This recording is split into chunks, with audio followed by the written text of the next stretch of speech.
Arrancamos directamente con este análisis. Hoy nos metemos de lleno a desarmar un periodo súper complejo, la historia económica argentina entre 1976 y 2001. Si te estás preparando para rendir un examen sobre este tema, esta clase está pensada exactamente para eso.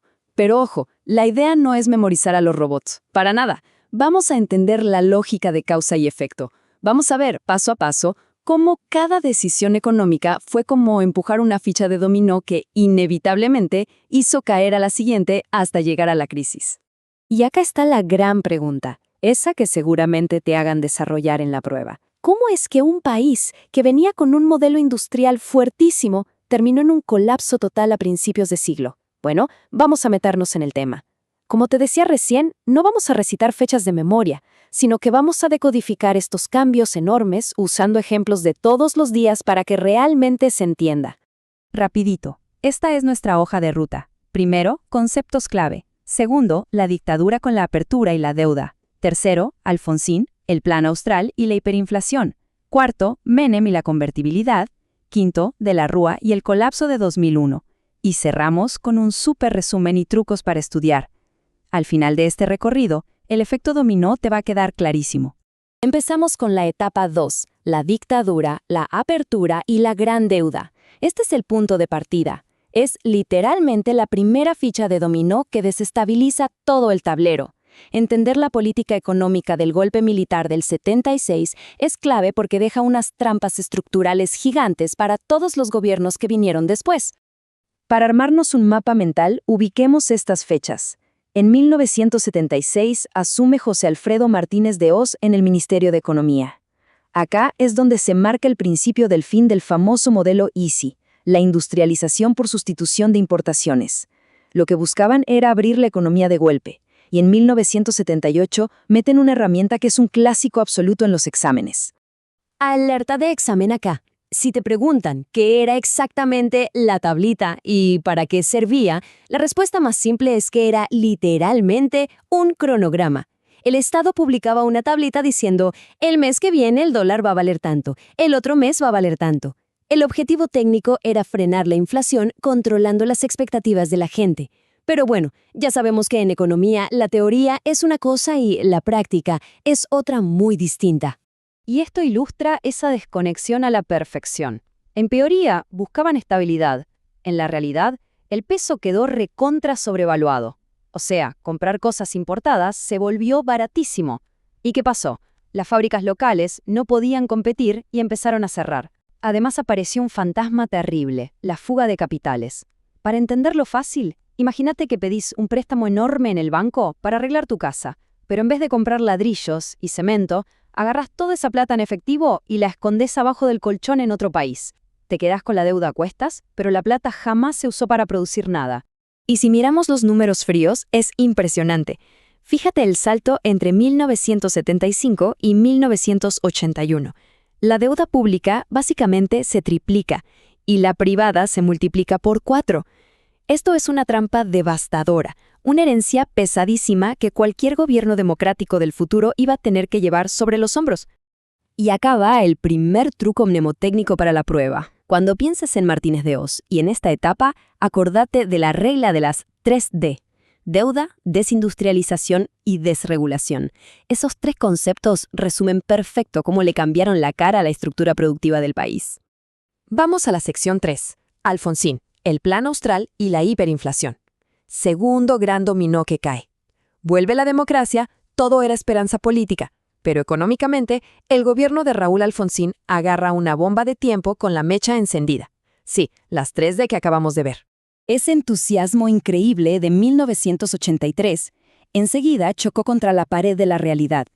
Había que pagar fortunas en intereses por esa deuda externa gigante y encima la inflación se empezaba a descontrolar feo. Por eso, en 1985, dicen basta y toman una medida súper drástica. El equipo económico, liderado por Sauruyel, lanza el famoso Plan Austral. Otra típica pregunta de parcial. ¿Por qué terminó fracasando el Plan Austral? La respuesta clave es que fue un plan de shock heterodoxo.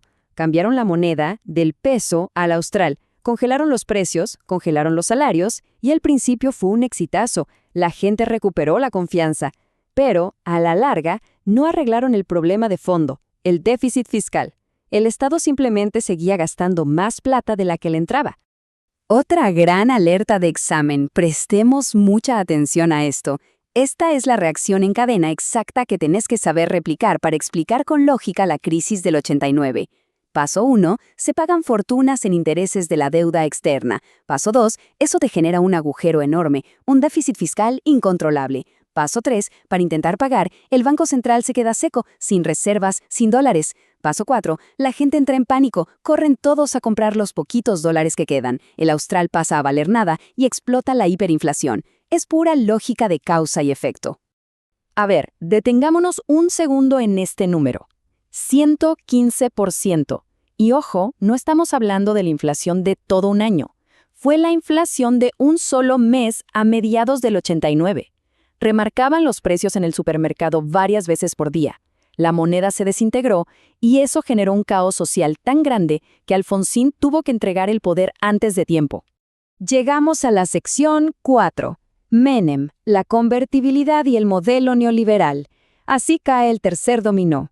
El trauma que dejó esa hiperinflación fue tan pero tan fuerte que la sociedad estaba dispuesta a aceptar medidas drásticas, de un corte súper neoliberal con tal de tener un poco de estabilidad.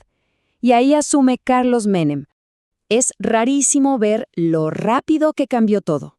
Del caos absoluto de 1989, pasamos enseguida a un esquema de rigidez extrema a partir de 1991. Toda la economía de los 90 gira alrededor de una sola ley fundamental que tenemos que entender a la perfección. Esta es la ley de convertibilidad. Legalmente, un peso valía exactamente $1. Para bajarlo a la vida real, es como si el Congreso sacara una ley diciendo que un alfajor hecho acá a la vuelta tiene que costar exactamente lo mismo que un chocolate suizo super premium, siempre. Para sostener esa ilusión, por cada peso que andaba dando vueltas por la calle, el Banco Central estaba obligado a tener $1 billete guardado en el tesoro. Si no entraban dólares al país, no se podían imprimir pesos. En la teoría y a corto plazo funcionó increíble. La hiperinflación desapareció de un día para el otro. Se podía volver a sacar créditos para comprar casas, autos. Pero la realidad a largo plazo pasó la factura. El país perdió la capacidad de manejar su propia moneda. Como fabricar cualquier cosa en Argentina en dólares era carísimo, las fábricas volvieron a cerrar y el desempleo se fue a las nubes, tocando el 17% a mediados de la década. Y además, para mantener al Estado funcionando, se privatizaron un montón de empresas públicas gigantes como YPF o aerolíneas. El cerebro detrás de todo este andamiaje fue Domingo Cavallo. Y si en el parcial te preguntan cuál era el talón de Aquiles o la vulnerabilidad de la convertibilidad, la respuesta es simple. Para mantener esa magia del 1 a 1, la economía se volvió adicta a que entraran dólares de afuera constantemente, ya sea vendiendo empresas del Estado o pidiendo, otra vez, más deuda externa. Era un castillo de naipes total. Y así llegamos a la sección 5, de la Rúa y el colapso. Final de los 90, la convertibilidad ya no daba para más. Estaba crujiendo por todos lados, y finalmente se termina quebrando bajo el gobierno de la Alianza con Fernando de la Rúa. De la Rúa agarra un país en una recesión profundísima. Pero en vez de soltar la convertibilidad, que a esa altura la sociedad veía casi como algo intocable, sagrado, intentaron salvarla como sea. Y adivina qué hicieron. Pidieron más deuda. Hicieron unas operaciones que se llamaron el blindaje y el megacanje. Fueron manotazos de ahogado que lo único que lograron fue patear el problema para adelante y hacerlo 1000 veces peor. Este es el último dominó, vital para el examen si te piden explicar cómo terminó todo. Paso 1, Brasil devalúa su moneda, lo que arruina todavía más las exportaciones argentinas. Paso 2, los inversores huelen el peligro y sacan todos sus dólares de los bancos, una fuga de capitales colosal. Paso 3, para que los bancos no quiebren, el gobierno mete el infame corralito, o sea, le prohíban a la gente sacar su propia plata del banco. Y el paso 4, eso rompe el contrato social en 1000 pedazos y termina en el estallido trágico de diciembre de 2001. Vamos a la sección 6, el resumen general y los trucos. Muy bien, repasamos 25 años súper intensos.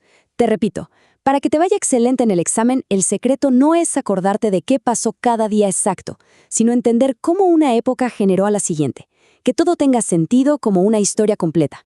Y acá tenés el machete mental definitivo. Sacale una foto a esto con la mente. Primero, nunca te olvides de las 3D de Martínez de Hoz. Y segundo, mira la cadena. La deuda que dejó la dictadura en los 70 armó el déficit que hizo explotar la hiperinflación en los 80 con Alfonsín. El susto terrible de esa hiperinflación fue lo que convenció a la gente de aceptar la convertibilidad rígida de los 90 con Menem. Y esa misma rigidez artificial, sostenida a pura deuda, fue la que hizo estallar todo por los aires en el 2001 con De la Rúa. Es un ciclo perfecto. La solución de ayer es la crisis de mañana. Y para cerrar, te dejo pensando en esto. Cuando vemos todo este efecto dominó gigante, queda recontra claro que poner parches temporales, sobre todo cuando tu única idea es pedir plata prestada fuera, sin generar crecimiento productivo de verdad, tarde o temprano te pasa una factura social carísima. Con esta lógica, conectando las partes, ya tenés todo para lucirte en ese examen, entendiendo el fondo de la cuestión y no solo repitiendo de memoria. Éxitos con ese repaso y nos vemos en el próximo análisis.